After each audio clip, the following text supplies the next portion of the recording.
بے نقاب قسط نمبر 57۔ اپنے تمام تر اعتماد کے باوجود مارگریٹ اپنی کوششوں میں کامیاب نہیں ہو سکی تھی، مگر اس کے باوجود وہ مایوس نہیں تھی۔ مجھے اس بات کا یقین ہے کہ میں اس بات پر تیار کر لوں گی کہ وہ تمہارے خلاف کوئی کارروائی نہیں کرے گی۔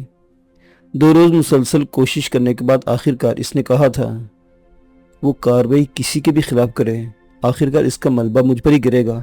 میں نے کسی قدر مایوس لہجے میں اسے جواب دیا تھا۔ ان 2 دنوں میں امید کی آخری کرن گپتا بھی مجھے جواب دے چکا تھا کہ وہ اس سلسلے میں کچھ بھی نہیں کر سکتا۔ تمہارے سامنے 2 راستے ہیں سکندر، اس نے میرے کچھ کہنے سے پہلے ہی کہہ دیا تھا۔ منصوبہ ترک کر دو یا وہ کچھ تسلیم کر لو جو کرن چاہتی ہے۔ منصوبہ ترک کرنے کا مطلب تھا کہ جلسہ عام میں کیے گئے اپنے ہی اعلان کو ترک کر کے لوگوں کی امیدوں پر پانی پھیرنے کے ساتھ ساتھ کروڑوں روپے سے ہاتھ دھو بیٹھوں، اور کرن کی بات ماننے کا مطلب تھا کہ ڈاکٹر عبدالقادر کو لاکھوں کا نقصان پہنچا کر ان کے خاندان سے ہمیشہ کے لیے ناطہ توڑ لوں۔ میں اس معاملے پر جتنا غور کرتا تھا معاملہ اتنا ہی الجھتا ہوا محسوس ہوتا جا رہا تھا۔ تمام مسائل کا حل صرف یہ نظر آتا تھا کہ کرن کا خاتمہ کر دیا جائے، نہ رہے گا بانس اور نہ بجے گی بانسری۔ مسئلے کا یہ حل بھی بظاہر جتنا سیدھا نظر آتا تھا اتنا نہیں تھا۔ کرن اگر قتل بھی کی جائے تو اس طرح کے کسی کو مجھ پر شبہ نہیں ہونا چاہیے۔ میں نے اپنے ہی کرن کو مروانے کا فیصلہ کر لیا تھا، اس لیے فوری طور پر اس سے صلح کرنا ضروری تھا۔ مارگریٹ کے ذریعے اسے میں نے یہ پیغام بھجوایا کہ میں ڈاکٹر صاحب کو اپنے منصوبے سے الگ کرنے کے لیے تیار ہوں، مگر ان کا نعم البدل وہی مجھے تلاش کر کے دے گی۔ کرن شاید اس کے لیے پہلے سے تیار تھی۔ اس نے اگلے ہی روز مجھے اس نعم البدل سے اپنے گھر ملوا بھی دیا، جو کوئی اور نہیں بلکہ چھوٹے راجہ صاحب تھے۔ انتخابی مخالفتیں اپنی جگہ اور کاروباری معاملات اپنی جگہ، انہوں نے مسکراتے اپنی رضامندی ظاہر کی تھی، مگر میری سمجھ میں یہ نہیں آ رہا تھا کہ جس شخص کو پھانسی لگانے کا مطالبہ کرتے میری زبان نہیں تھکتی تھی، اس سے منافقت کرتے ہوئے ہاتھ بھی ملا لیا جائے اور لوگوں کے سوال کا کیا جواب دیا جائے۔ کیا واقعی ایسا ہی ہے؟ میں نے سوال کیا، اور چھوٹے راجہ صاحب نے لاتعداد ایسے نام گنوا دیے جن کی سیاسی مخالفت کے باوجود کاروبار ایک تھے، مگر ہم دونوں تو ایک ہی حلقے سے امیدوار تھے اور بدترین مخالفی بھی سمجھے جاتے ہیں۔ میں نے تصحیح کرتے ہوئے کہا، تو آئندہ نہیں سمجھے جائیں گے؟ اس نے فوری جواب دیا، اور اس سے پہلے کہ میں اس بات کی وضاحت چاہتا، اس نے خود ہی کہنا شروع کر دیا، آپ کا حکم ہوگا تو میں آئندہ اس حلقے سے انتخاب نہیں لڑوں گا۔ اس کی پیشکش میں اتنی آسانی سے رد نہیں کر سکتا تھا۔ یہ وعدہ ہے یا؟ میرا ذہن اسے قبول کرنے کے لیے تیار نہیں تھا۔ بہرحال یہ اس کی آبائی سیٹ تھی۔ وعدہ تو اس بات کا ہے، آئندہ انتخابات میں آپ کی کامیابی کے لیے پوری کوشش کروں گا۔ اس نے ایک اور پیشکش کرتے ہوئے کہا، اور آپ خود؟ یہ وہ سوال تھا جو اس کی پہلی پیشکش کے بعد ہی میرے ذہن میں کلبلایا تھا۔ جیب میں نوٹ ہوں تو کسی بھی جگہ سے الیکشن لڑ کر جیتا جا سکتا ہے۔ اس نے بھی لگتا تھا کہ بات لگی لپٹی نہ رکھنے کا فیصلہ کر لیا تھا، اور ویسے بھی جس حلقے میں میری ساکھ اس حد تک خراب ہو چکی ہے کہ بچہ مجھے برا بھلا کہہ رہا ہے، اس حلقے سے دوبارہ الیکشن لڑنا حماقتی ہوگی۔ اب رہ گئی یہ بات کہ آپ ہی کی حمایت کیوں؟ تو پہلی بات یہ ہے کہ میں اپنے چچا کی اولاد کو اوپر آنے نہیں دینا چاہتا، اور دوسری بات یہ کہ اگر آپ سے سانجھا ہو جاتا ہے تو فائدہ پہنچنے کی امید تو کی ہی جا سکتی ہے۔ گفتگو واضح اور 2 ٹوک تھی، اس لیے میں نے اسے مزید الجھانا مناسب نہیں سمجھا، اور اس سلسلے میں آپ کیا کہتے ہیں؟ میں نے اس کی توجہ کاروباری معاملے کی جانب دلاتے ہوئے کہا، ہماری کچھ زمینیں ہیں جو بنجر پڑی ہیں، یعنی جو بینک سے قرض لینے کے سوا کسی کام کی نہیں۔ اس بار بھی وہ واضح گفتگو کر رہا تھا۔ اس بنجر اور پتھریلے علاقے کو اگر آپ انڈسٹریل اسٹیٹ قرار دلوا دیں تو جو آپ کہیں۔ فی الحال تو میں سننے کے موڈ میں ہوں، میں نے اس کے ادھورے فکرے کا جواب دیتے ہوئے کہا، میرے پاس آپ کے لیے 2 آفرز ہیں۔